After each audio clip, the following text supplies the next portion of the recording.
I'm educational justice coach Lindsay Lyons, and here on the Time for Teachership podcast, we learn how to inspire educational innovation for racial and gender justice, design curricula grounded in student voice, and build capacity for shared leadership. I'm a former teacher leader turned instructional coach. I'm striving to live a life full of learning, running, baking, traveling, and parenting because we can be rockstar educators and be full human beings. If you're a principal, assistant superintendent, curriculum director, instructional coach, or teacher who enjoys nerding out about co-creating curriculum with students, I made this show for you. Here we go. Hi, everyone. Welcome to Time for Teachership podcast. This is episode 157, and I'm super excited because today we're kicking off a mini series of episodes that are focused on transforming the systems that uphold inequity in our schools. In this episode specifically, we're going to explore the structures that enable us to meaningfully partner with students and families and educators, right? A multi-stakeholder partnership on a regular basis.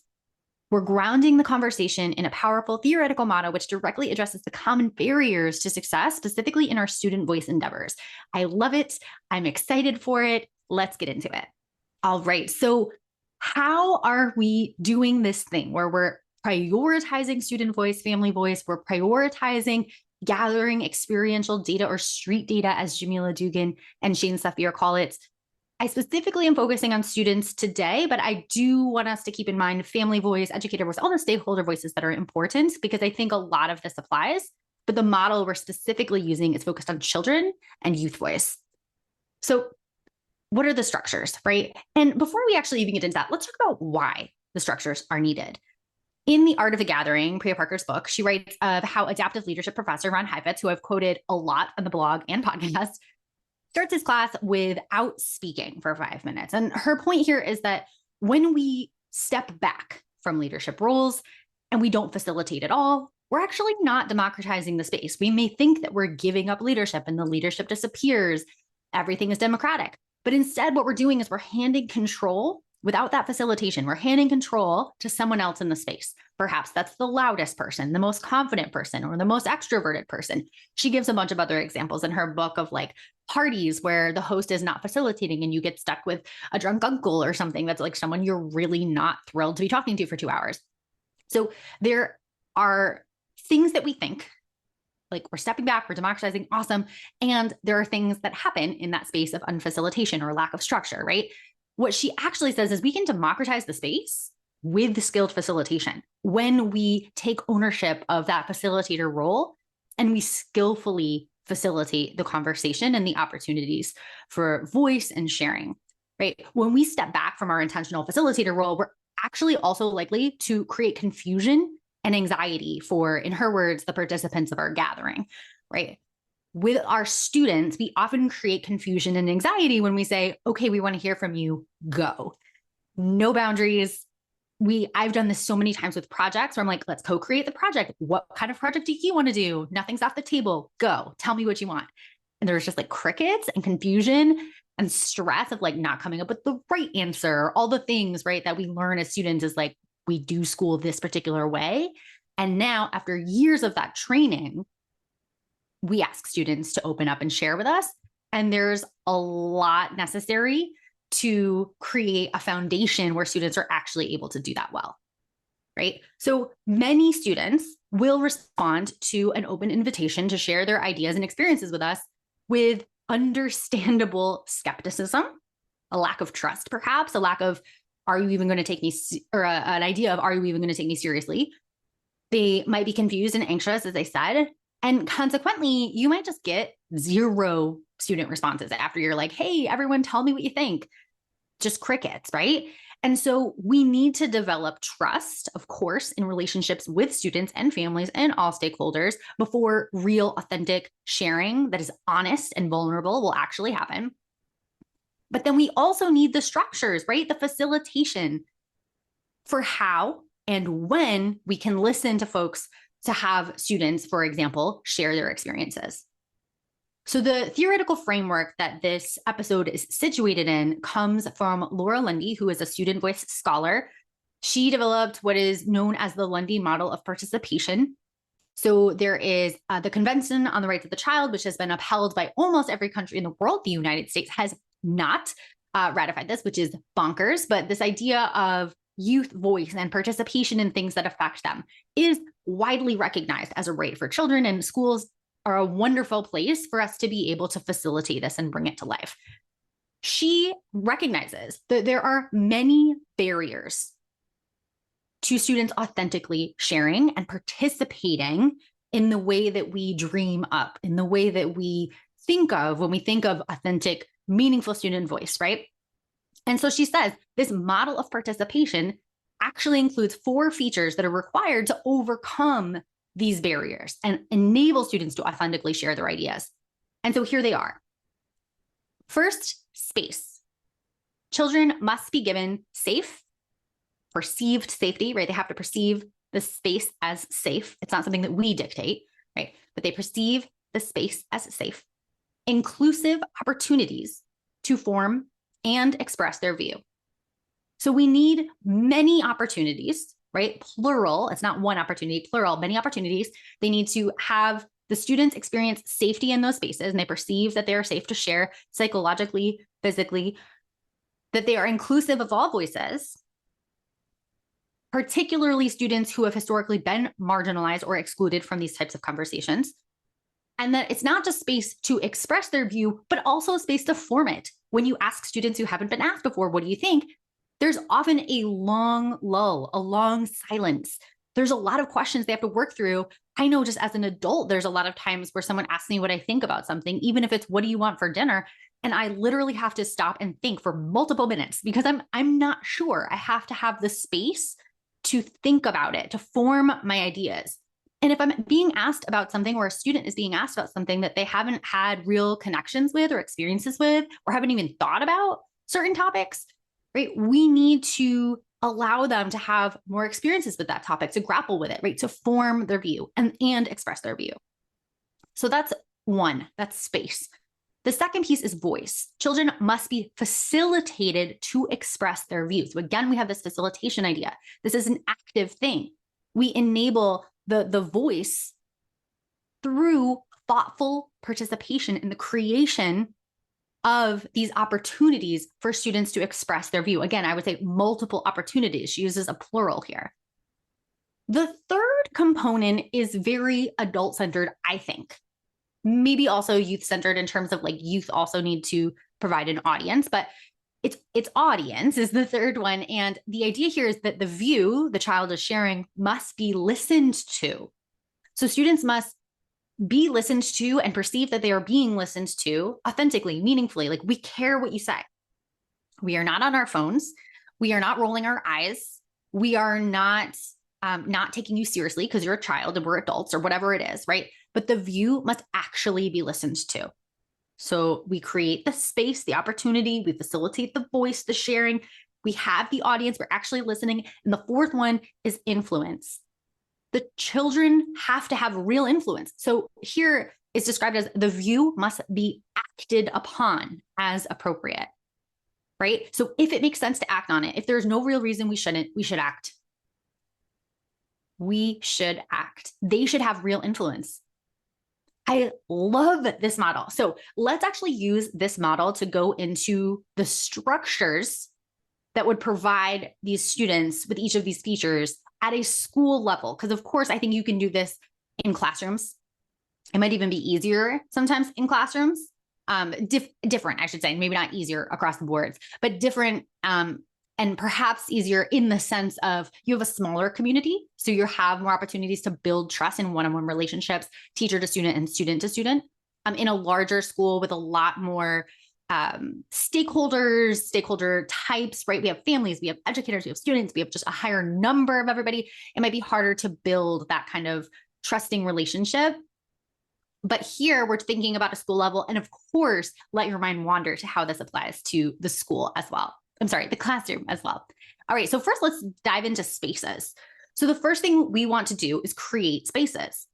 So in addition to creating the relationships, of course, that are necessary to make sharing happen, we want to design our school schedules to provide students with as many opportunities as possible to share their ideas. So from co-constructing curricula, again, that's a classroom example, to co-creating school policy and everything in between. Here are some examples of ideas that you can use to create these spaces. And of course, this is not exhaustive. This is just like what's in my brain. You could do regular learning walks to get a pulse of what's happening in the school. And of course, that leads to deciding on your next action steps. Now, the kicker here is that we do these with students, right? So we're scheduling them in alignment with when students can do them with us. We are inviting students to share their experiences as we're going into the different classrooms. Student voice is centered. We could level up our student government. So it frustrates me to no end, particularly as a high school and college student who was in student government myself, that student government is seen as, and often limited to, in terms of influence, planning social events. It is so much more than prom and the class trip and what kind of like fun things are we doing. Encourage the student government and of course, I think train and support and help them build the skills for advocating for and co-creating policy change in their schools and also in the larger community. Right? Truly level up their leadership and give them those opportunities, change the narrative of what student government can be and is in your community. Another idea, include students on all school and district committees. That includes things like curriculum, assessment, discipline committees. These are not just limited to some kind of fluffy student experience committee that is, just after school clubs or sports or whatever. Another idea, create in-class and after-school opportunities for participatory action research and civic projects. So again, you'll see some of these do transcend to the classroom as well, but I think if you have this larger system where you as the leader are connecting classroom teachers and after-school teachers, providers, whatever, with folks who can help facilitate this work with students, participatory action research, they're training students in how to do this. They're creating the space for students to go do this research and kind of report to or present to an authentic audience at the end for meaningful change. Local college students, I think, are a great source of partnership in this work. They're often really into it, right? They're learning about participatory action research in their courses, and they're excited to help others learn as well. It's great for them and internalizing the material, but it's also great for students to see other youth, although slightly older youth, of course, doing this with them, right? Another option is to make advisory period, if you have advisory period or something similar, like a concrete space for students to share their experiences, which it often is, but also to, from those experiences, when appropriate, when acknowledged by students as something that they want action taken on, that these experiential share outs are being used to recommend policy and practice changes, right? We're turning them into advocacy. So we're not just, oh, this was a really tough part of my day because of this school structure, but like, does that school structure have to exist? And what can we say to have this changed? Another option is to develop family and educator together teams or FET teams that meet regularly in alignment with Ari Gerzon-Kessler's advice, which was actually shared in a few episodes, 2 episodes back, episode 155. So you can get that at lindsaybethlyons.com/blog/155. So these are just some ideas, but these are all kind of structured spaces that have a regular time and place and opportunity. There's a structure there that makes it sustainable. There are multiple opportunities on a regular basis in all of these different types of spaces and structures of spaces for students to share their experience and advocate for themselves, having meaningful influence in those spaces. Now, the next piece, when we think about, that was space, her number 1 principle, and then the number 2 is voice. So we need to facilitate voices. We can use discussion and listening protocols. My favorite, of course, as I always say, is circle protocol, and use them in all levels of school and district life. So of course you can use them in classrooms, but you can also use them in school committees, in after school clubs. You can have students running after school clubs. You can train students how to do these circles and facilitate themselves. Do it in advisory. I think advisory is a great place for circle. Family nights, the FET teams that you're creating potentially with families and educators together. Staff meetings, right? Model that one learning model for all. Model how we do this as a staff. This is how we interact. And now go do this with your students, right? This is just how we are in our community. Of course, as part of Circle or any sort of discussion protocol, co-create your community discussion agreements, use them regularly, refer to them regularly, hold everyone accountable to them regularly, and really normalize this as this is how we are in community and deeply listening to one another. The third piece is audience. So we need to gather an attentive audience. So if anyone, particularly adults, struggle to do this, this is where I think the adaptive work is critical. So as a leader, what I'm thinking is, okay, I think a lot of folks, a lot of educators and leaders in our space are going to be like, yeah, I want to listen to students. So I'm just going to be attentive. You just need the reminder that like, this is part of student voice, and meaningful voice is there is an attentive audience. It's part of this framework. I'm going to listen. I'm going to put my phone away. Cool. If there are some who are like, I am feeling the eye rolling, I am not taking this seriously, that's where the adaptive work has to be done. And as a leader, you want to step up and do it there, right? So we want to invite those folks to share, what are the challenges coming up for you? Let's deeply interrogate those beliefs that may be holding you back from partnering with students. Sometimes just literally inviting the adults to share their thoughts, experiences, fears, that's enough to build trust that listening is what we do in this community, right? You will be listened. It's not unidirectional. You don't just have to listen to students, right? Students are listening to you all the time. We may not feel like that, but the leaders and your peers are also listening. Like that's what we want to stand for. That's what we want to do here, right? And so in feeling valued and cared for by being listened to, this may give those folks the opportunity and the capacity, really, right? You're feeling like your cup is filled up. I now have the capacity to do the same for others. I was in a group once that a participant named a beautiful metaphor of having like a rope or a string day, right? Where a string day is like, I'm hanging out by a thread, like you cannot put more on my plate. And a rope day is like, yes, lay it on me. I am here for you. I can deeply listen and empathize and do all the things, right? So we want to equip our teachers and any adults in the space that might be inattentive in the audience of student voice. We want to equip them with the capacity to do these things for students. So let's give it to them first, and let's get them to have a bunch of rope days, right? I think this has certainly been true even for myself. I talk a lot about student voice, but in relationships for sure, like everyone wants to be valued and listened to. And sometimes if the other person can be the person to value and listen and hear me, then I'm like, oh yeah, I got you. Like I can do this back, right? I am feeling like my cup is not filled up yet. I need it filled up and then I can do it, right? Ideally, we can just be ready all the time. In reality, we're real people. And I think this may just be something that helps us to do this work. Okay, fourth thing, influence. So we partner for influence here. So we, in line with Dana Mitra student voice pyramid, which I've talked about before on the podcast and in the blog, we want to make sure that we are partnering, right? And then ultimately students are leading, but through the support and structures of the school, right? We've done the kind of middle of the pyramid work where we have come together in youth adult partnership teams. And I genuinely think like this is where the transformation happens and enables students to kind of take on their own projects because we've done the work, we've built the community, we have built the sense of partnership. So what does that look like? Invite students to attend relevant meetings or discussions about their proposal. So if they're like, hey, there's this cool idea I have, you invite them in and say, okay, that actually works well with this committee. So come on over. We're going to talk more about it there. You can work collaboratively with us to make it actually happen.